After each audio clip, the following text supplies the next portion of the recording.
গতকালকে প্রধান উপদেষ্টা ডক্টর ইউনূসের সঙ্গে দেখা করেছেন পাকিস্তানের সশস্ত্র বিভাগের প্রধান জেনারেল শাহির শামশাদ মির্জা, এবং এই সাক্ষাতের পরেই কিছু কিছু বিষয় নিয়ে আসলে প্রচন্ড বিতর্ক হয়েছে। এবং আমি মনে করি এই সব বিতর্কের জন্য ডক্টর ইউনূস যেমন দায়ী, আবার এই বিতর্কের জন্য এই ভারতীয় কিছু কট্টরপন্থী মিডিয়াও দায়ী। উভয়কে আমি দোষ দিচ্ছি এবং আজকে আমি বিশ্লেষণ করব যে আসলে কি সমস্যা হয়েছে। তার আগে আমি একটু নয়া দিগন্ত থেকে যদি পড়ি, সেখানে বলা হয়েছে যে রাষ্ট্রীয় অতিথি ভবন যমুনায় গত শনিবার রাতে ডক্টর ইউনূসের সঙ্গে সাক্ষাৎ করেছেন পাকিস্তানের যৌথ বাহিনীর প্রধান জেনারেল শাহির শামশাদ মির্জা। বৈঠকে দুই দেশের মধ্যে বাণিজ্য, বিনিয়োগ এবং প্রতিরক্ষা সহযোগিতা জোরদার এবং আঞ্চলিক শান্তি ও স্থিতিশীলতা রক্ষায় সমন্বিত উদ্যোগ নেওয়ার উপর গুরুত্ব দেওয়া হয়। উভয় পক্ষই বাংলাদেশের সঙ্গে পাকিস্তানের ঐতিহাসিক ও সাংস্কৃতিক বন্ধনের কথা তুলে ধরে ভবিষ্যৎ অংশীদারিত্ব বৃদ্ধির আশাবাদ ব্যক্ত করেন। বৈঠকে ইউনূস বলেন, ভুয়া সংবাদ ও বিভ্রান্তিমূলক তথ্য আজ বিশ্ব শান্তির জন্য অন্যতম বড় হুমকি। এটা অবশ্যই তিনি ভারতীয় মিডিয়াকে বুঝিয়েছেন। সামাজিক যোগাযোগ মাধ্যমকে অপব্যবহার করে অস্থিতিশীলতা সৃষ্টির প্রবণতা রোধে আন্তর্জাতিকভাবে যৌথ পদক্ষেপ নিতে হবে।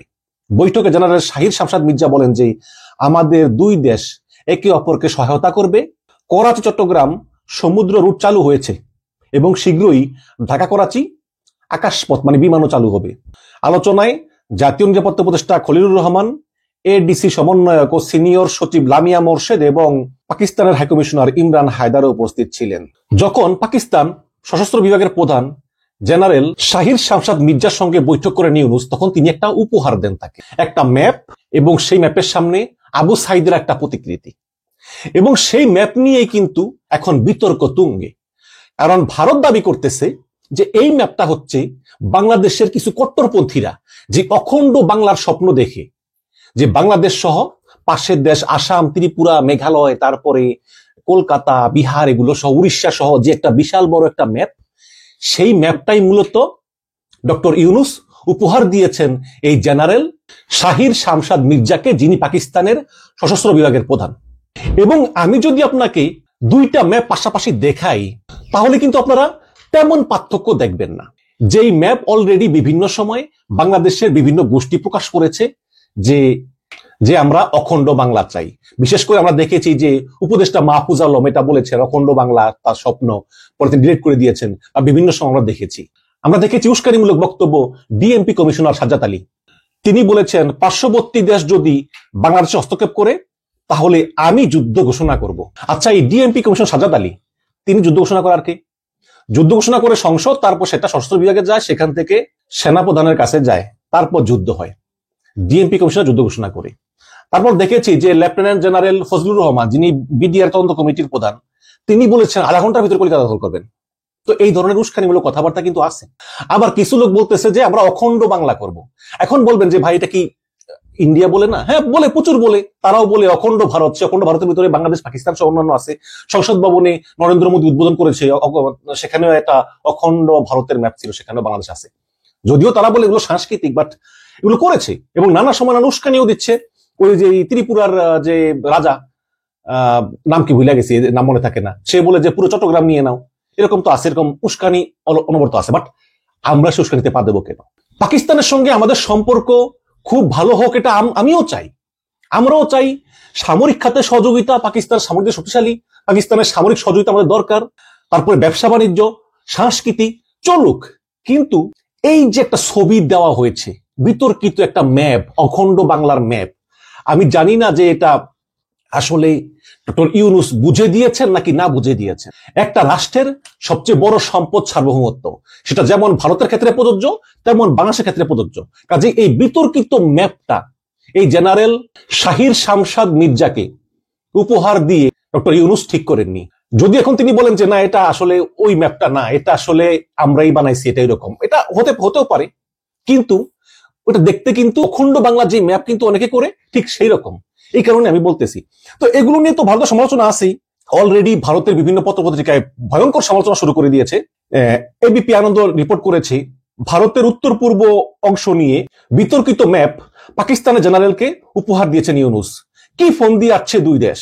এখানে লিখেছে, ফের বিতর্কে জড়ালেন মোহাম্মদ ইউনূস, আরো একবার ভারতের উত্তর পূর্ব অঞ্চল নিয়ে কূটনৈতিক অস্বস্তি বাড়ালেন। এবার পাকিস্তানের জেনারেলকে উপহার দিলেন একটি বিতর্কিত ম্যাপ, যেখানে অসম ও উত্তর পূর্বের অন্যান্য রাজ্যকে বাংলাদেশের অংশ হিসাবে দেখানো হয়েছে। সপ্তাহান্তে ঢাকায় গিয়েছেন পাকিস্তানের জয়েন্ট চিফ অফ স্টাফ কমিটির চেয়ারপারসন জেনারেল শাহির শামশাদ মির্জা। তিনি ইউনূসের সঙ্গে দেখা করেন এবং সেই সময় এই বিতর্কিত ম্যাপ তিনি পাকিস্তানের জেনারেল হাতে তুলে দেন। প্রসঙ্গত, ৭১ সালের মুক্তিযুদ্ধের পর থেকে পাকিস্তান ও বাংলাদেশ সম্পর্কে চরমাবনতি হয়েছিল, কিন্তু মোহাম্মদ ইউনূস ক্ষমতা আসার পর থেকে দুই দেশের মধ্যে সম্পর্ক অনেক উন্নতি হয়েছে। রবিবার পাকিস্তান জেনারেলের সঙ্গে তার সাক্ষাতের ছবি এক্স হ্যান্ডেলে প্রকাশ করেন ইউনূস। সেখানে দেখা যায় আর্ট অফ ট্রিম্প নামে একটি বই উপহার দিয়ে দেখা যায়, যার কভারে রয়েছে বাংলাদেশের ছিন্ন ভিন্ন ম্যাপ, যে ম্যাপে দেখানো হয়েছে ভারতের উত্তর পূর্বে ৭টি রাজ্য বাংলাদেশের অংশ, যা মুসলিম মৌলবাদী গোষ্ঠীর গ্রেটার বাংলাদেশ তত্ত্বের সঙ্গে সামঞ্জস্যপূর্ণ। এই পোস্টের পর সোশ্যাল মিডিয়ায় বাংলাদেশের অন্তর্বর্তীকালীন সরকারের প্রধানকে ভারতের সার্বভৌমত্ব অঞ্চলে অযাচিত প্রবেশের জন্য সমালোচনা করা হয়েছে। ভারতের বিদেশ মন্ত্রক যদিও এখন ব্যাপারে কোনো প্রতিক্রিয়া জানায়নি। এবং ইন্ডিয়ান ডিফেন্স নাও, এটা ফেসবুক পেজ, সেখানেও এই পোস্টটা দেওয়া হয়েছে এবং সেখানে বলা হয়েছে যে as per reports Muhammad Yunus offer a picture to Pakistan top general Sahir Shamshad Mirza showing Bangladesh map with Indian Assam and north east state included. Mister Yunus has crossed all limits now. এখানে অনেকে কমেন্ট করেছে, একজন লিখেছে যে কেন এটা পাকিস্তান জেনারেলকে দেখানো হলো, তিনি তো এটা ডাস্টবিনে ফেলে দিবেন। তো আরেকজন লিখেছে, রাজীব শর্মা লিখেছে যে আমরাও তাহলে চিটাগাংটা রংপুরটা নিয়ে নেই। জামিনী লিখেছেন বাংলাদেশ মাস্ট বি ডিলেটেড। তো তারাও এরকম মানে উস্কানিমূলক পোস্ট করতেছে। গুরুদীপ লিখেছে he want to lost entire Bangladesh. সুব্রতরা লিখেছে যে এটা স্বপ্নই থেকে যাবে। নামবি লিখেছে এই রংপুরটাকে আমরা ভারতের অংশ চাই। তো এই ধরনের তো লিখেছে। তো আমার কথা হচ্ছে যে আমি বারেই বলি যে বাংলাদেশের কাছে ভারতও যা, পাকিস্তানও তা, চায়নাও তা, আমেরিকাও তা, আমাদের পররাষ্ট্রনীতি হবে আমাদের স্বার্থে, সবার আগে বাংলাদেশ। এখানে আমরা পাকিস্তানের সঙ্গে অবশ্যই সম্পর্ক ভালো করব সব দিক দিয়ে, কিন্তু এই যে একটা অখণ্ড বাংলার একটা ম্যাপ, এটা আমি জানি না ডক্টর ইউনূস বুঝে দিয়েছেন নাকি না বুঝে দিয়েছেন, কিন্তু এগুলো করা ঠিক না। প্রতিটি দেশের সার্বভৌমত্ব তার সম্পদ, কেউই এটা হারাতে চায় না। এই যে যখন ষড়যন্ত্র হয় যে পার্বত্য এলাকাকে ভাগ করে নিয়ে যাবে, আমরা কি করি? আমরা প্রতিবাদ করি যে না, এটা হতে পারে না। আমাদের সেনাবাহিনী সেখানে অক্লান্ত পরিশ্রম করতেছে, সেনাবাহিনীর অনেক সদস্য মারা যাচ্ছে, তারপর তারা সার্বভৌমত্বের জন্য লড়ছে। ঠিক তেমনি ভারতের ক্ষেত্রে প্রযোজ্য। কাজে আমরা যদি ভারতের সঙ্গে বন্ধুত্বপূর্ণ সম্পর্ক চাই, তাহলে এই কাজটা করা যাবে না। আমি আরেকটা রিপোর্ট পড়ে শুনি আপনাদেরকে, তারপরে আমি শেষ করবো। সেটা হচ্ছে যে ভারতের আরেকটা ইংলিশ পত্রিকা, তারা একটা দীর্ঘ রিপোর্ট লিখেছে, ভারতের বিখ্যাত পত্রিকা দ্য টেলিগ্রাফ। তারা লিখেছে যে যেই দেশ থেকে যুদ্ধ করে স্বাধীনতা লাভ করেছে, নোবেল বিজয়ী ইউনূস এখন সেই দেশের সঙ্গে অর্থনৈতিক এবং সামরিক সম্পর্ক সম্প্রসারণের জন্য দৃঢ় পদক্ষেপ নিচ্ছেন। মানে একটু টিপ্পনি কাটলো আর কি। এখানে লেখা হয়েছে যে অন্তর্বর্তীকালীন ইউনূস সরকার পাকিস্তানের সঙ্গে সম্পর্ক দৃঢ় করার গভীর পণ নিয়েছে। বৃহস্পতিবার সকালে ঢাকার বিমানবন্দরে পাকিস্তান সেনাবাহিনীর ৮ সদস্যের প্রতিনিধি দলের আগমনের ঘোষণা দেওয়া হয়েছে, যার নেতৃত্বে ছিলেন পাকিস্তানের সশস্ত্র বাহিনীর জয়েন্ট চিফ অফ স্টাফ কমিটির চেয়ারম্যান জেনারেল শাহির শামশাদ মির্জা। তারপরে যে বৈঠকটা হয়েছে, এইসব কথাবার্তা বলা হয়েছে যে ২০২৪ সালের ৮ই আগস্ট ইউনূস দেশে দায়িত্ব নেওয়ার পর থেকে ভারতের সঙ্গে সম্পর্ক স্তিমিত হওয়ার লক্ষণ দেখা যাচ্ছে এবং এই সম্পর্ক দিনে দিনে আরো খারাপ হচ্ছে। টেলিগ্রাফ বলতেছে যে অন্তর্বর্তীকালীন সরকার ইরানের ইসলামিক রেভলিউশনারি গার্ড কর্পসের আদলে একটি বেসামরিক মিলিশিয়া গড়ে তোলার পরিকল্পনা করতেছে।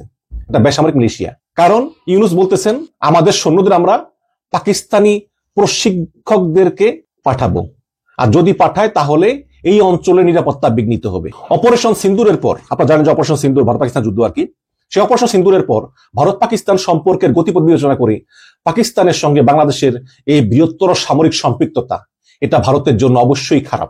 দেখুন, এখানে আবার আওয়ামী লীগ যোগ হয়েছে যে পাকিস্তানের সঙ্গে বাংলাদেশের সামরিক সম্পৃক্ততা অবশ্যই একটি খারাপ ধারণা। আমরা অপ্রয়োজনীয়ভাবে একটি সংঘাতে জড়িয়ে পড়ব, কারণ পাকিস্তান ভারতের সাথে প্রতিশোধ নেওয়ার জন্য আমাদের ভূখণ্ড ব্যবহার করবে। এটা বলতেছেন একজন পলাতক, মানে এরা বলছেন নির্বাসিত একজন পলাতক জেনারেল, মানে নিশ্চয়ই জেনারেল মুজিবুর রহমান। তিনি এটা বলতেছেন যে পাকিস্তান নাকি বাংলাদেশের ভূখণ্ড ব্যবহার করে ভারতকে আক্রমণ করবে। এই যে আওয়ামী লীগের এই পলাতক জেনারেল যারা গুম খুন করে ভারতে পালিয়ে গেছে, তারা উস্কানি দিচ্ছে। তিনি লিখেছেন এটা ভারতের জন্য উদ্বেগের, এটা ভারতকে হস্তক্ষেপ করা উচিত। আবার লিখেছে যে এটা অস্বীকার করা যায় না, হাসিনা পলায়ন পরবর্তী সময়ে বাংলাদেশে আইএসআই এর তৎপরতা বৃদ্ধি পেয়েছে, যেখানে সরকারি ও কূটনৈতিক পাসপোর্টারদের জন্য ভিসামুক্ত ভ্রমণ সুবিধার পরে পাকিস্তান থেকে জঙ্গিদের আগমন হঠাৎ করে বৃদ্ধি পেয়েছে, যা ভারতের জন্য একটা উদ্বেগের কারণ হয়ে দাঁড়িয়েছে। একদম মিথ্যা কথা। এবং আরো বলা হয়েছে যে সরাসরি পাকিস্তান থেকে জাহাজ আসছে বাংলাদেশে কোনো পরিদর্শন ছাড়াই, এতে জাহাজ মাঝে করে ব্যাপক অস্ত্র মস্ত্র ঢোকার সম্ভাবনা রয়েছে, গোলা বারুদ ঢোকার সম্ভাবনা রয়েছে। অথচ কিন্তু এই পাকিস্তান থেকে অস্ত্র আসে না, ভারত থেকে কিন্তু বর্ডার পারে প্রচুর অস্ত্র আসতেছে। তো যাই হোক, অনেক বড় একটা রিপোর্ট। কারখানা বন্ধ হয়ে যাচ্ছে, মানুষ চাকরি যাচ্ছে, মানে ইউনূসের আমলে যে মানুষ কত কষ্টে আছে, এটা মানে ভারতের এই পত্রিকায় বলেছে একাধিক পোশাক কারখানা বন্ধ, বিদেশি অর্ডার বাতিল, মানুষের আশা ভরসা শেষ হয়ে যাচ্ছে, ঋণে জর্জরিত। আবার এই যে পলাতক সাবেক শিক্ষামন্ত্রী মুহিবুল হাসান চৌধুরী, তিনি বলেছেন যে পাকিস্তানের সঙ্গে যে উচ্চতর অর্থনৈতিক সম্পৃক্ততা তৈরি করেছে, এতে বাংলাদেশের কোনো লাভের সম্ভাবনা নাই। এটা এই পলাতক সাবেক শিক্ষামন্ত্রী বলতেছে, মইনুদ্দিন চৌধুরী ছেলে। দ্বিপাক্ষিক বাণিজ্যের পরিমাণ সর্বদা কম ছিল এবং এটা ছিল পাকিস্তানের অনুকূলে। আচ্ছা, এখন যে ভারতের সঙ্গে আমাদের যে আমদানি রপ্তানি হয়, এটাও তো ভারতেরই অনুকূলে। ভারত থেকে আমরা কিনি $12 বিলিয়ন, ভারত কিনে মাত্র $1 বিলিয়ন, তাও তো এখন কিনে না। এটা নিয়ে কোনো কথা বলে না। এটাও তো ভারতের অনুকূলে, এটা নিয়ে কোনো কথা বলে না। কিন্তু পাকিস্তানের সঙ্গে ব্যবসা বাণিজ্য একটু পাকিস্তানের অনুকূলে, এটা নিয়ে মনে করেন যে এই সাবেক শিক্ষামন্ত্রী যে মহিবুল, এর মানে প্রচুর মানে গায়ে জ্বালা আর কি। টেলিগ্রাফ বলেছেন যে বাংলাদেশ সমাজের একটি বৃহৎ অংশের চিন্তা ভাবনা, যাদের মধ্যে অনেকে আছে আওয়ামী লীগ বিরোধী, কিন্তু তারা আবার ভারতপন্থী দল, মানে হয়তোবা বিএনপির কথা বোঝাচ্ছে, তাদের কথাও সাবেক শিক্ষামন্ত্রী নওফেলের কথার সঙ্গে মিলে যায়। কারণ তারা ইউনূসের পাকিস্তানের সাথে জোট বাঁধার চেষ্টা থেকে কোনো লাভ দেখতে পান না। তারা মনে করেন আমরা বাঙালি, আমরা পাকিস্তানের মুক্তিযুদ্ধের সহিংসতার কথা বলতে পারি না, কাজে পাকিস্তানের সঙ্গে আমাদের পুনরায় সম্পর্ক চালু করা সম্ভব নয়। এটা বলেছেন কে? এটা বলেছেন আমাদের ফজলুর রহমান ভাই, যিনি সম্প্রতি বিএনপি থেকে বহিষ্কৃত হয়েছে। তার কাছেও টেলিগ্রাফ ফোন করেছিল এবং লিখেছেন যে হাসিনার পতনের পর বাংলাদেশে এমন কিছু লোক আছে যারা পাকিস্তানের সঙ্গে ঘনিষ্ঠ সম্পর্কের জন্য প্রচারণা চালিয়ে আসতেছে। তার মধ্যে একজন রয়েছেন গোলাম আজমের পুত্র আব্দুল্লাহ আমান আজমি এবং অবসরপ্রাপ্ত সশস্ত্র কল্যাণ সমিতির সভাপতি কর্নেল আব্দুল হকের মতো সেনাবাহিনীর একাংশ ভারতকে দূরে রাখতে পাকিস্তানি সশস্ত্র বাহিনীর সাথে বৃহত্তর সম্পর্ক নিশ্চিত করার জন্য কঠোর পরিশ্রম করে যাচ্ছে। জানুয়ারিতে আসছিলেন বাংলাদেশ সেনাবাহিনীর lieutenant general SM Kamrul Hasan, তিনি পাকিস্তান গেছেন, পাকিস্তানের সেনাবাহিনী প্রধান আসিফ উল্লাহর সঙ্গে বৈঠক করেছেন। ফেব্রুয়ারিতে বাংলাদেশের নৌবাহিনীর প্রধান নাজমুল হাসান, তিনি গিয়েছেন আবার পাকিস্তানে। 2 মাস পর আবার পাকিস্তানের পররাষ্ট্র সচিব আমুনা বালুচ, তিনি ঢাকা সফর করেন। মানে এইরকম শুধু যাওয়া আসা। আবার এই যে পাকিস্তানের পররাষ্ট্রমন্ত্রী এবং উপপ্রধানমন্ত্রী, তিনি এসে বিএনপির জামাত সবার সঙ্গে দেখা করেছেন, এই আর কি। তো এখন গভীর উদ্বেগ, মানে এই যে গতকালকে পাকিস্তানের সশস্ত্র বাহিনীর প্রধান জেনারেল শাহির শামশাদ মির্জা, তিনি যে এলেন এবং বৈঠক করলেন ইউনূসের সঙ্গে, সেখানে প্রতিরক্ষা সম্পর্ক সহযোগিতা জোরদার করবেন, এটা ভারত কিছুতেই মেনে নিতে পারতেছে না। মানে স্বাভাবিক উদ্বেগ আছে, যেহেতু পাকিস্তান শত্রু রাষ্ট্র। কিন্তু আমার কথা হচ্ছে যে ডক্টর ইউনূস সাহেব, আপনি এই বিতর্কিত ম্যাপটা উপহার দিলেন কেন? আমাদের বাংলাদেশের ভূখণ্ড নির্ধারিত, আমাদের আর কারো জায়গা দরকার নেই। আবার আমাদের জায়গা কেউ না কেউ আমরা চাই না।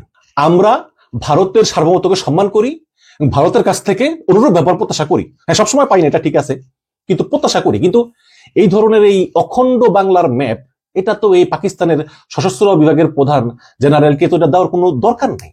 শুধু আমরা কেন নিজেদের ঝামেলা বাড়াবো? এটাই হচ্ছে আমার কথা। দর্শক, আপনাদের মতামত কিন্তু চাই। আপনারা কমেন্টে লিখতে ভুলবেন না যে এই অখণ্ড বাংলার যে ম্যাপ, এটাতে বিভিন্ন ভারতের বিভিন্ন অংশকে অ্যাড করা হয়েছে বলে যে ভারতের দাবি করা হচ্ছে এবং তোলপাড় চলতেছে, এইটা পাকিস্তানের জেনারেলকে উপহার দেওয়া আপনারা যৌক্তিক মনে করেন কিনা কমেন্টে জানাবেন। ভালো থাকবেন, ধন্যবাদ।